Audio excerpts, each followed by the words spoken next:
I don't know if you heard, Evan. It was reported today that former Hall of Famer Bobby Hall apparently has had some notified that he has CTE, so the degenerative brain disease found in athletes and those who have suffered extreme concussions or repeated head trauma. You can only do this diagnosis after the death. Who he passed away a few years back. I think one of the things that this is going to raise is the physicality of the game. Not to say that fighting is going to get out of the game, because we've had that episode, we've talked about that ad nauseum, but I think it's just in terms of the NHL acknowledging and recognizing and maybe creating some kind of, whether it's a fund or a program to address it or acknowledge it. The problem is the moment they do that, there's open liability right there, and I think Yeah. that's one of the fears the NHL has.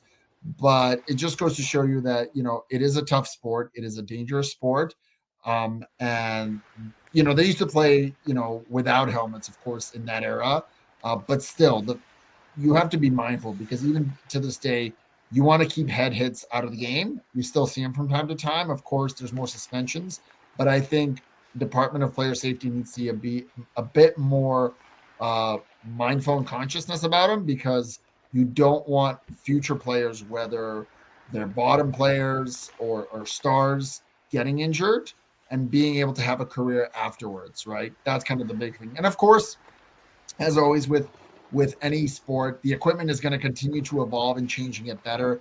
And just like the neck guards that have been started being worn by a lot of players and are mandatory. Oh, there's my cat. He wanted to be in the shot. There's my kitty. Hey, Yeah, buddy. he had to just come in. And just like that, equipment will be improved. Like the neck guards that were after that freaky accident last year. I think helmets are going to continue to get better. I know that I believe the rule came in last year where new players from a certain draft, I think from draft 20, I forget the year, you can correct me, have to wear helmets even during warmups.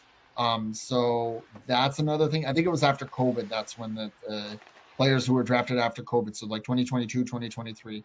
So there's definitely something happening there. Any quick thoughts on Bobby Hull, what he meant to the game, and just the diagnosis and news? Yeah, it's always a sad day when you get news like that. He's well. I mean, we've done a hockey history on him in the past, and I know there's a lot of off ice stuff. But guys, you got to know he was a part of the transformation of the game of hockey. When he came in, he was called the Golden Jet for a reason. That slap shot, which his son took from him, the ability to hit a puck like he could. He's the reason the WHA turned into what it did, which brought us the Quebec Nordiques, which brought us the Winnipeg Jets, the Hartford Whalers, and the Edmonton Oilers. And of course, one of those teams made it, and there's still the Jets who resurfaced again because of it. But it was because of Bobby Hull. So our hearts go out to the family and those loved ones around him with that news.